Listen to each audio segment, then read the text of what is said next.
Practically सी कि हमने reorder paragraphs को सॉल्व करना कैसे है। बिकॉज हमें जो बताया जाता है हमारे इंस्टीट्यूट्स पर या फिर जहां से भी हम क्लासेस ले रहे होते हैं कि आपको फर्स्ट जो सेंटेंस है उसमें आपको ये देखने को मिलेगा, सेकंड में आपको ये कनेक्टर देखने को मिलेगा, फिर उसके बाद आपको ये कनेक्टर मिलेगा। बट इन सम केसेस ये चीज पॉसिबल बिल्कुल भी नहीं होती है। एंड ये जो चीज है वो आज मैं प्रूव भी करूंगी, ठीक है। हम देखने वाले हैं कि ये चीजें पॉसिबल क्यों नहीं है। Because sometimes as you can see over here कि देखो यहाँ पर क्या है, आपको कोई भी कनेक्टर नहीं दे रखा, राइट। कोई भी कनेक्टर आपको इधर नहीं दे रखा। सो नाउ अभी आप क्या करोगे, कैसे पहचानोगे कि फर्स्ट सेंटेंस क्या है, उसकी रेफरेंस कौन दे रहा है, फिर उसको एक्सप्लेन कौन कर रहा है, राइट। कौन सा सेंटेंस क्या, कंक्लूजन का भी पता नहीं लगेगा ऐसे तो, करेक्ट।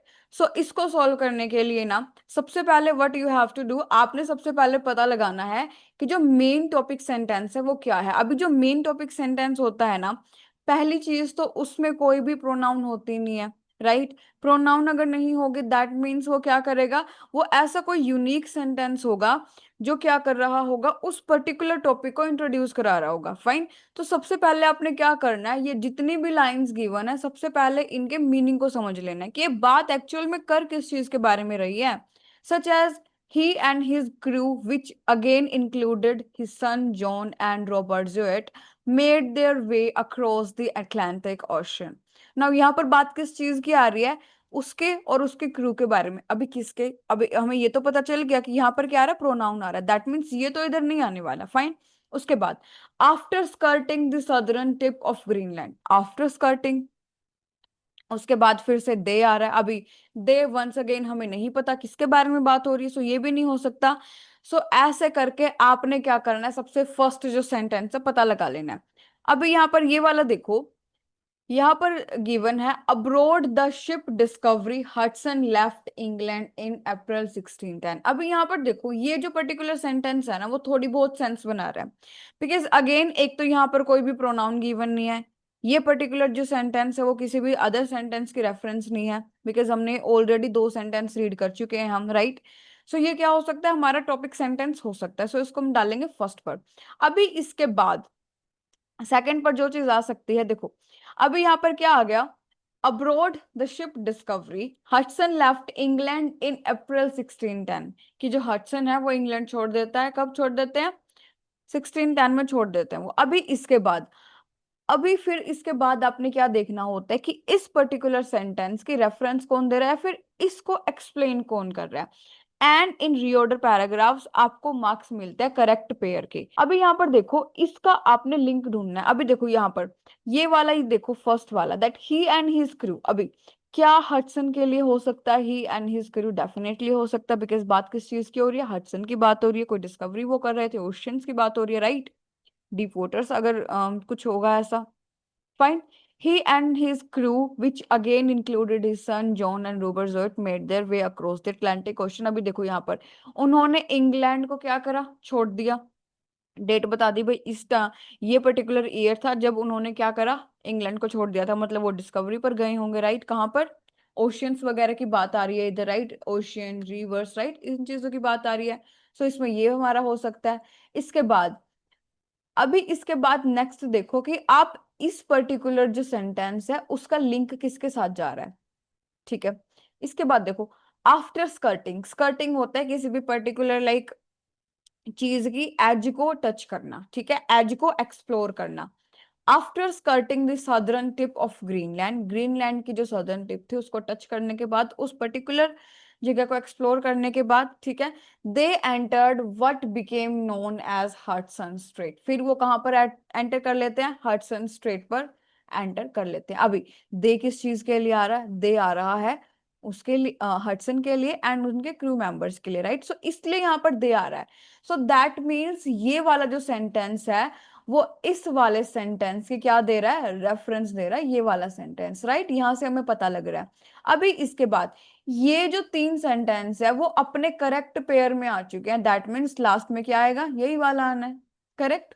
सो आप ऐसा भी पता लगा सकते हो जब आपको कोई भी कनेक्टर गिवन नहीं है, थोड़ी सी अंडरस्टैंडिंग के साथ और थोड़ी सी लिंकिंग के साथ, थोड़ी सी आपकी रिलेट करने की सेंस के साथ आप रीऑर्डर पैराग्राफ्स को बड़े ही इजीली सॉल्व कर सकते हो। इवन हार्ड से हार्ड भी अगर आपको कोई चीज गिवन है ना, कोई रीऑर्डर पैराग्राफ गिवन है, इन दैट केस ऑल्सो आप उसका पता लगा सकते हो। कि डिस्कस कर लेते हैं एक और रीऑर्डर पैराग्राफ का क्वेश्चन, ठीक है, लेट्स सी। सो अभी इसमें देखिए कि आपको फर्स्ट जो टॉपिक सेंटेंस है वो क्या गिवन हो सकता है।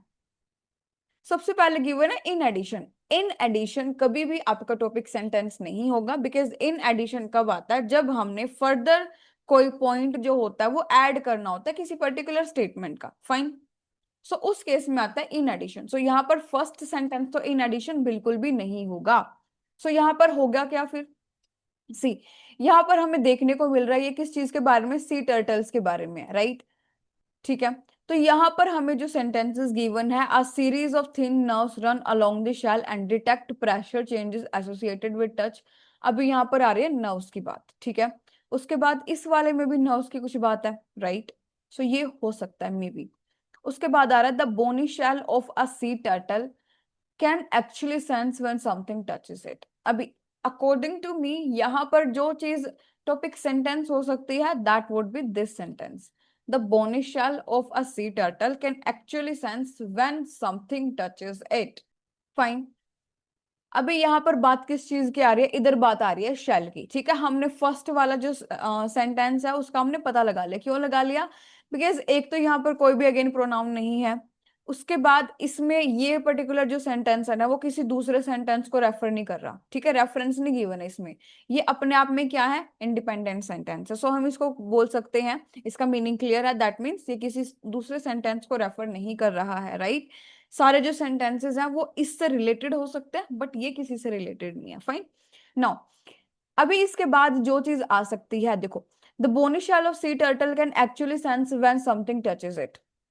जो पर्टिकुलर शेल होता है ना सी टर्टल का, वो क्या कर सकता है, सेंस कर सकता है उस चीज को, जब उस मतलब उस टाइम वो सेंस कर सकता है जब कोई चीज फाइनली उसको टच करती है। फाइन। सो यहाँ पर क्या आ रहा है, एक तो सेंस हमारा वर्ड हो सकता है, कीवर्ड मीन, ठीक है। यहाँ पर आ रहा है टच, ठीक है। अभी इसके बाद हमने देखना है कि कौन सा ऐसा सेंटेंस है जो इससे लिंक दे रहा है। देखो, अभी अगर मैं बात करूं, सो यहाँ पर ये वाला देखो, the nerves do not contain pain receptors. अभी यहाँ पर नर्व्स की तो कोई बात नहीं हो रही। यहाँ पर अभी इसके बाद fourth one, a series of thin nerves run along the shell and detect pressure changes associated with touch. अभी इस पर्टिकुलर सेंटेंस में क्या आ रही है, टच की बात आ रही है। फाइन। सो इसमें क्या मैं बोल सकती हूँ कि ये लिंक हो सकता है इस चीज का, definitely I can say that, because यहाँ पर क्या आ रहा है, ये इस चीज की एक्सप्लेनेशन है, ठीक है। अभी वो उसकी रेफरेंस दे रहे हैं, उसके बारे में बता रहे हैं, that a series of thin nerves run along the shell and detect pressure changes associated with touch। कि एक सीरीज होती है ना थिन नर्व्स की, वो क्या करती है, मतलब शेल में होती है, जो कि क्या कर लेती है, प्रेशर को डिटेक्ट कर लेती है, जो कि टच से रिलेटेड होती है, जुड़ी हुई होती है। आई होप यहां तक समझ आया होगा। अभी इसके बाद बस अभी पता लगा लो कि इस पर्टिकुलर सेंटेंस के साथ लिंक किस सेंटेंस का हो सकता है, ठीक है।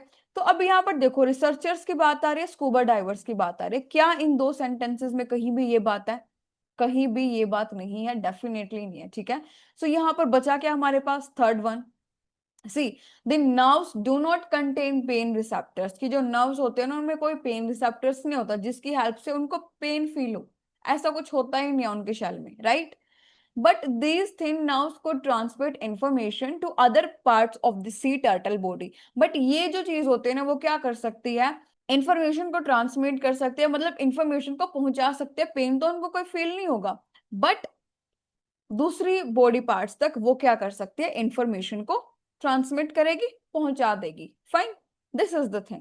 अब यहाँ पर देखो, मैंने आपको पिछले वाले रीऑर्डर पैराग्राफ में भी बताया आपने कैसे करना है, मैं इस वाले में भी अगेन बता रही हूँ। सबसे पहले फाइंड आउट कर लो फर्स्ट सेंटेंस क्या रहेगा, उसके बाद देख लो कि उस पर्टिकुलर सेंटेंस का लिंक किसके साथ बन रहा है, मतलब उससे मिलता जुलता सेंटेंस कौन सा आपका दिख रहा है, राइट, वो चेक करो। आफ्टर दैट जस्ट सिंपली देखो कि अभी इसके बाद अगर इस पर्टिकुलर सेंटेंस से कोई दूसरा सेंटेंस लिंक बना रहा है तो फाइन। बिकॉज क्या होता है, एक ये जो तीन सेंटेंस है ना, फर्स्ट थ्री सेंटेंसेस क्या कर रहे हैं, ये मतलब फर्स्ट वाला जो सेंटेंस है वो है इंडिपेंडेंट सेंटेंस, सेकंड वाला क्या कर रहा है, अगेन फिर फर्स्ट वाले को रेफर कर रहा है, अभी उसके बाद थर्ड वाला सेकंड वाले को रेफर कर रहा है, राइट। सो ऐसे करके इन्होंने ये सीक्वेंस दे रखा है। पहले आपने समझना बड़े अच्छे तरीके से होता है कि ये जो पर्टिकुलर पैराग्राफ है वो किस चीज के बारे में है। ठीक है, सबसे पहले फर्स्ट सेंटेंस का पता लगाओ, उससे मिलता जुलता सेकंड सेंटेंस होगा, राइट। उसको ही रेफर करता हुआ या तो थर्ड सेंटेंस मिलेगा या फिर आपको कोई ऐसा कनेक्टर मिल सकता है, सच एज हाउएवर आ सकता है। एंड यहाँ पर ग्रामर के रूल समटाइम्स काम कर भी देते हैं, समटाइम्स नहीं भी करते। बट ये जो तरीका है ना लिंकिंग वाला, रेफरिंग वाला, ये हमेशा काम करता है, इसको ना अप्लाई करके भी देखना। Now as per our custom, हर वीडियो में मैं आपको एक क्वेश्चन डेफिनेटली देती हूँ फॉर योर होमवर्क, खुद से प्रैक्टिस करने के लिए। In this particular video I am giving you this particular question type, जो आपने करके सोल्व मुझे कमेंट सेक्शन में बता देना है कि मैम इसका आंसर ये है, एंड इसको फिर मैं चेक करके आपको बता भी दूंगी कि ये सही है कि नहीं है, राइट। उसके बाद कोई भी डाउट होता है you can definitely ask in the comment section, मैं डेफिनेटली आप लोगों को रिप्लाई देती हूँ, ठीक है। कोई भी डाउट है, कोई भी क्वेरी है, या फिर आपको कोई ऐसा पर्टिकुलर सेक्शन लग रहा है जो कि बहुत ज्यादा डिफिकल्ट है, समझ नहीं आ रहा, then in that case also you can tell me in the comment section, as I'll be making video on that section too very very soon. Fine. So I hope you find this video really really helpful. If so, don't forget to give it a thumbs up, share it with your friends, and don't forget to subscribe your own YouTube channel, that is the PTE Hub, जहां पर आपकी demand पर मैं every third day video जो है वो लेके आती हूँ।